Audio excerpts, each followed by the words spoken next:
तो ये हम आ गए आज की नेक्स्ट वीडियो की तरफ और आज जो है हम डिस्कस कर रहे होंगे 11 से लेकर के 20 क्वेश्चन तक। तो बिना किसी देरी के हम चलते हैं आज के पहले क्वेश्चन की तरफ। तो एक चीज और मैं रिमाइंड करना चाहता हूँ, जो पिछले इसके दो क्वेश्चन है 11th एंड 12th, उनमें कुछ थोड़ी सी प्रॉब्लम है, तो वो जो है तुम्हारे एंड वाली वीडियोस में कवर हो जाएंगे। ठीक है, तो मैं ये जो है 13 से ये वाली वीडियो स्टार्ट कर रहा हूँ। ठीक है, तो यहाँ पे हमें क्या दे रखा है, equation of the circle centred at 3,0 which passes through the focus of the ellipse this. ठीक है, तो अगर हम यहाँ से e की वैल्यू निकालें तो e की वैल्यू क्या आती है 1 minus a square by b square which is 9/16। तो यहाँ से जो तुम्हारी e की वैल्यू है वो तुम्हारी आ जाएगी √7/4, ये आ गया। और जो तुम्हारी b की वैल्यू यहाँ से हम डायरेक्टली दे सकते हैं वो है 4।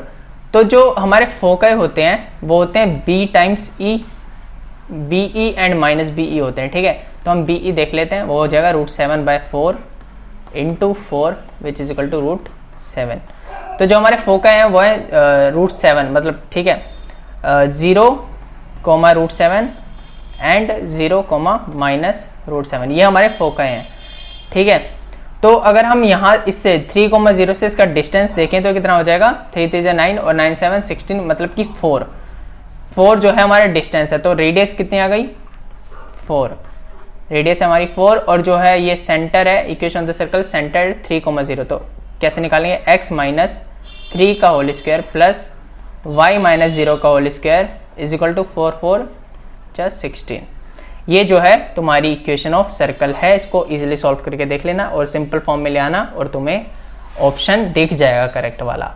और इसी के साथ हम चलते हैं आज के अगले क्वेश्चन की तरफ। तो ये हम आ गए हैं आज के नेक्स्ट क्वेश्चन की तरफ और यहाँ पे हमसे पूछा है जो शेडेड रीजन है उसका एरिया। ठीक है, तो हम निकाल के देखते हैं। तो सबसे पहले तो हम ये देखते हैं कि पहली बात ये मिड पॉइंट है, ये वाला जो पॉइंट है तुम्हारा ये मिड पॉइंट है, तो ये 1 हो गया, ये भी 1 हो गया। तो अगर हम ये देखें तो ये 45 डिग्री रहने वाला है क्योंकि ये रेगुलर ऑक्टागन है। ठीक है, और ये 45 डिग्री रहेगा तो ये 1/√2 हो जाएगा और ये भी तुम्हारा जो है 1/√2 हो जाएगा। अब अगर मैं इस छोटे से एरिया का मतलब छोटे से ट्राइंगल का एरिया फाइंड करूँ तो वो आ जाएगा 1/2 इंटू 1/√2 इंटू 1/√2। और ऐसे ट्राइंगल कितनी बार बनेंगे, देखो 1 2 3 4 5 6 7 और 1 8, इस तरीके के ट्रायंगल कितनी बार बनेंगे 8 बार। तो 1/2 और ये हो जाएगा 1/4 times 8 which is equal to 2। ठीक है, ये वाला एरिया आ गया। अब हम ये वाला एरिया निकालने की कोशिश करते हैं, जो इतना एरिया है, मतलब इतना एरिया। ठीक है, अब दिख रहा होगा ये वाला जो तुम्हारा एरिया है। तो यहाँ से जो तुम्हारी ये है ये 2 है और ये जो हमने अभी निकाली है ये वाली, ये तुम्हारी आई है 1/√2। तो एरिया ऑफ रेक्टेंगल कैसे निकालेंगे 2 इंटू 1/√2। और ऐसे कितनी बार बनेंगे, एक तो ये बनेगा, ऐसे ये बनेगा, ऐसे ये बनेगा और ऐसे ही ये बनेगा। तो 4 बार ऐसे जो तुम्हारे रेक्टेंगल है वो बनेंगे और यहाँ से जो तुम्हारा आंसर है वो आ जाएगा 4√2। और इन दोनों के सम के बराबर ही है जो शेडेड रीजन का एरिया है which is equal to 2 + 4√2। That's the correct answer of this question. और इसी के साथ हम चलते हैं आज के अगले क्वेश्चन की तरफ। ये हम आ गए हैं आज के नेक्स्ट क्वेश्चन की तरफ और यहाँ पे दे रखा है circle is centred at the origin 0 with the point P 3,4 lying on it.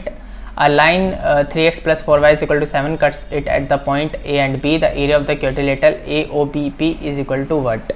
ठीक है, तो अगर हम ये इक्वेशन ऑफ सर्कल देखें यहाँ से, तो इक्वेशन ऑफ सर्कल जो है हमारी x² + y² is equal to 25 है। अब अगर मैं इसका और इसका इंटरसेक्शन पॉइंट निकाल लूँ तो जो इंटरसेक्शन पॉइंट आएगा, मतलब x की वैल्यू यहाँ से निकाल करके इसमें पुट कर देना और फिर y की वैल्यू भी ऐसे निकाल लेना, तो तुम्हारी क्या आएगी -3,4 एंड 117/25 एंड -44/25। ये जो है तुम्हारे ये इंटरसेक्शन पॉइंट आ जाएंगे। ठीक है, अगर अब तुम्हें ये A पॉइंट भी पता चल चुका है, P पॉइंट तुम्हें पहले से पता ही था, B पॉइंट भी पता चल चुका है यहाँ से, और O पॉइंट तुम्हें पता है 0,0। तो अब तुम्हें करना क्या है, स्टेयर्स मेथड का यूज कर सकते हो तुम एरिया निकालने के लिए, क्योंकि तुम्हें अब चारों मतलब कोऑर्डिनेट्स पता है। या तो इस तरीके से half x1 y1 x2 y2, x3 y3 और x4 y4।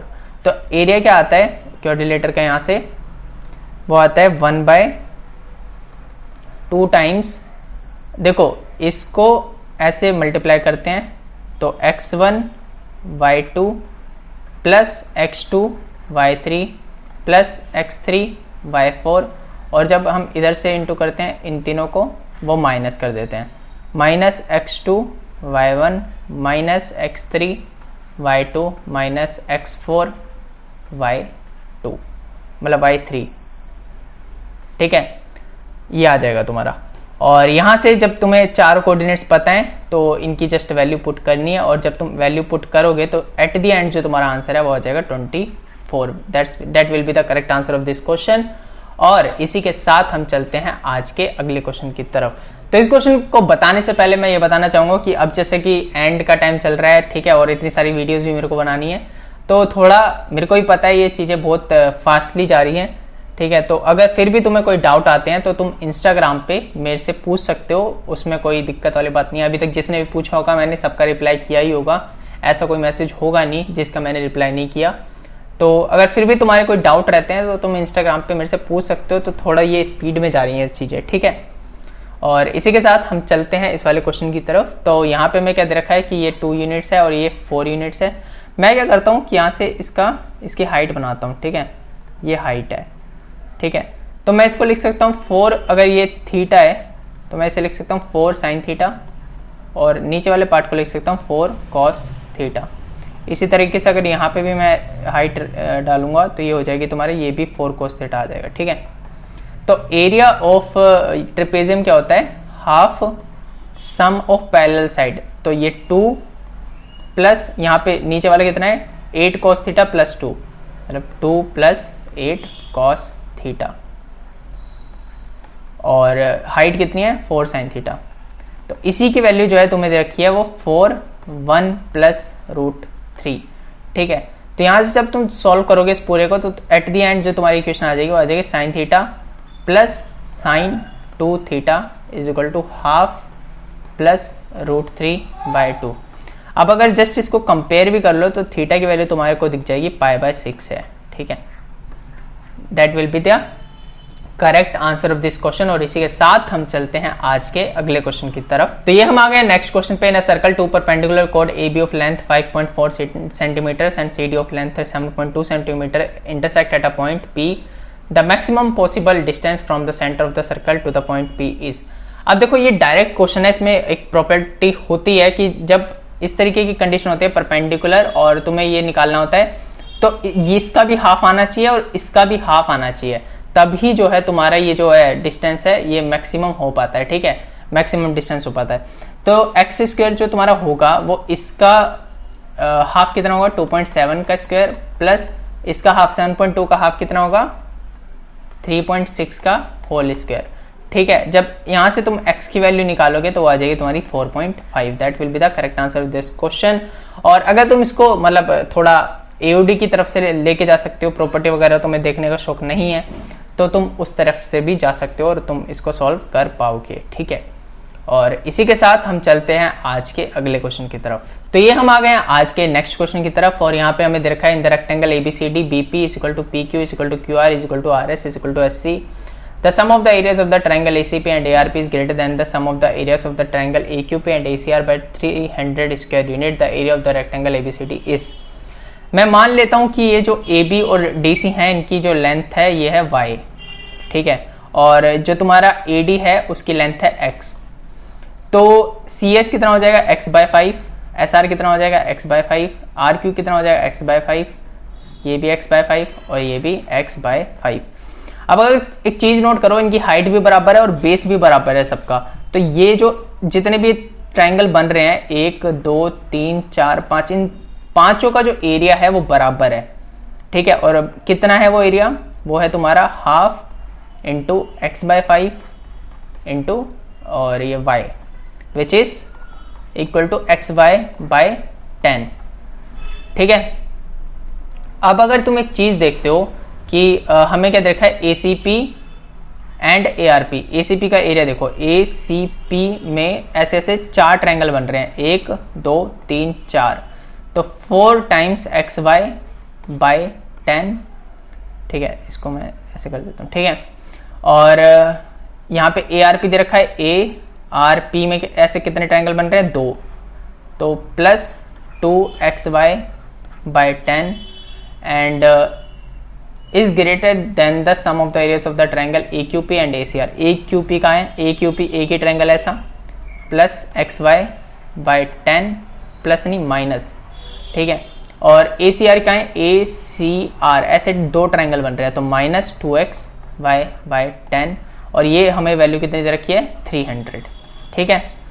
तो 4 to 6, 6 में से 3 गए 3, तो 3XY बाय 10 की वैल्यू जो हमें तुम्हें दे रखी है 300, तो यहाँ से जो तुम्हारा है 100 आ गया, और XY की वैल्यू यहाँ से कितनी आ गई, 1000, और XY ही हमारा क्या है, इस रेक्टेंगल का एरिया, ठीक है।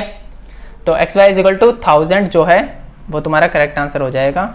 और इसी के साथ हम चलते हैं आज के अगले क्वेश्चन की तरफ। तो ये हम आ गए हैं आज के नेक्स्ट क्वेश्चन की तरफ, और यहाँ पे हमें दे रखा है AB is an equilateral triangle of side A, 6 congruent circle of radius R are inscribed in the triangle, the radius R in terms of the side A is, ठीक है। तो मैं क्या करता हूँ, यहाँ पे इसका सेंटर मान लेता हूँ इस वाले ट्रायंगल का, और मैं इस तरीके से ड्रॉ करता हूँ इसको। तो ये जो है ये परपेंडिकुलर होंगे, और अगर मैं यहाँ से इसके सेंटर से निकालता हूँ तो ये जो है ये तुम्हारा एंगल बाइसेक्टर रहने वाला है, ठीक है। तो अगर ये इक्विलेटरल ट्रायंगल है तो ये 30 डिग्री हो जाएगा, ये कितना हो गया 30 डिग्री, और ये कितना हो जाएगा यहाँ से ये 30 डिग्री है, ये 90 डिग्री है, तो ये 60 डिग्री हो जाएगा, ठीक है। और ये वाली वैल्यू जो तुम्हारी R है, और इसको मैं मान लेता हूँ ये X है, ठीक है। एक और चीज़ नोट करना, ये टेंजेंट है जो इस सर्कल से पास हो रही है, अगर ये X है तो ये भी X ही रहने वाली है, ठीक है। और यहाँ से अगर हमारा x निकल गया तो ये भी x ही है, ये भी x है, और ये भी x है, और ये भी x है। तो मैं क्या करता हूँ, साइन रूल का यूज़ करता हूँ, तो x by sine 60 degree is equal to r by sine 30 degree. यहाँ से जो तुम्हारी x की वैल्यू है वो आ गई √3r, ठीक है। और एक और चीज़ नोट करो कि अगर मैं यहाँ तक का देखता हूँ, इस वाले सेंटर को ज्वाइन करता हूँ इस तरीके से, तो ये वाला जो तुम्हारा डिस्टेंस है ना, ये तुम्हारा है, ये इसका 2r plus r which is 4r, ठीक है। तो जो तुम्हारा टोटल डिस्टेंस है वो कितना हो गया, ये पूरी साइड कितनी हो गई, a की वैल्यू तुम्हारी आ गई 4r प्लस 2 टाइम्स क्यों, एक तो ये नीचे और एक ये ऊपर की साइड, ठीक है। तो 2 टाइम्स √3r, ये जो तुम्हारी है वो a की वैल्यू आ गई, और यहाँ से जब तुम r की वैल्यू निकालोगे वो आ जाएगी a बाय 4 प्लस 2√3। अब इसको रैशनलाइज कर दो, और जो तुम्हारा आंसर है वो तुम्हारा आ जाएगा r is equal to a 2 minus √3 by 2। That's the correct answer of this question. और इसी के साथ हम चलते हैं आज के अगले क्वेश्चन की तरफ। तो हम आ गए अपने नेक्स्ट क्वेश्चन पर, और यहाँ पे हमें क्या दे रखा है, AB and CD are 2 perpendicular diagonals of a circle with center at O, ठीक है। ये जो है तुम्हारा ये सेंटर है। EF and GH are 2 perpendicular chords of the circle parallel to AB and CD respectively if CI ID BK ratio A is equal to 1:3 and CD is equal to 8 cm, then GG is equal to what? तो अगर हम इन सबको solve करेंगे तो हम देखेंगे कि ये जो तुम्हारी वैल्यू है, ये वाली OD जो है तुम्हारी 4 आ जाएगी, IO 2 आ जाएगी, ये 2 आ जाएगी, और इसी तरीके से ये भी 2 होगी, और यहाँ से ये वाली जो है 4 आएगी, और ये 2, और इसको ये जो हमसे पूछा है GJ ये X मान लेता हूँ मैं, और ये जो तुम्हारा अगर ये 2 है, ये भी 2 है, तो ये भी 2 और ये भी 2 ही हो जाएगा। अब मैं क्या कहता हूँ, OG को ज्वाइन कर दो, OG को ज्वाइन कर दिया। तो अगर मैं इस वाले ट्रायंगल में देखता हूँ, इस वाले ट्रायंगल में, तो जो तुम्हारा ये है OG जो है हमारा वो रेडियस है, तो रेडियस की वैल्यू कितनी है, रेडियस की वैल्यू हमें रखिए 4, तो ये हो जाएगा 16 इज इक्वल टू x+2 का होल स्क्वायर, x+2 का होल स्क्वायर प्लस ये जो 2 है इसका 4, तो यहाँ से जब हम x की वैल्यू निकालेंगे वो तुम्हारी आ जाएगी 2√3 - 1 which is the correct answer of this question. अब ज़्यादा कंफ्यूज मत होना कि ये मैंने वैल्यूज़ कैसे लिख दी। ये मैंने वैल्यूज़ इस तरीके से लिखी है, जैसे CD जो तुम्हारा है वो 8 सेंटीमीटर है। CD देखो कहाँ है, CD जो तुम्हारा है ये 8 सेंटीमीटर है। और तुम्हें क्या कह रखा है, CI ratio ID, CI ratio ID की जो वैल्यू है 1:3 है। तो इसका मतलब अगर 8 है तो ये हो जाएगा, ये 2 हो गया, और ये जो तुम्हारी टोटल आना चाहिए 6 आना चाहिए। ठीक है, तो 6 आना चाहिए। और इसी तरीके से हमें यहाँ पे भी रखा है जो B के रेशियो KA है, B के रेशियो KA है वो भी 1:3 होना चाहिए। एक और प्रॉपर्टी इस क्वेश्चन को करते हुए याद रहनी चाहिए, जब जो कोड होती हैं, 2 कोड होती हैं, मान लो ये अगर मैं ये वाली कोड लेता हूँ ये AB और CD, तो इसमें जो तुम्हारा है OA इंटू OB जो होता है वो OC इंटू OD होता है। ये वाली प्रॉपर्टी हमेशा याद रहनी चाहिए, कोड की जो प्रॉपर्टी होती है, अगर ये परपेंडिकुलर कोड है तो। ठीक है, जो कि हमें गिवन है। तो ये सारी जब प्रॉपर्टीज को तुम लगाओगे तो ये सारी वैल्यू आराम से फाइंड कर पाओगे रेशियो वाइज। ठीक है, और इसी के साथ इस वीडियो का होता है अंत, और फिर मिलेंगे नेक्स्ट वीडियो में। तब तक के लिए बाय बाय।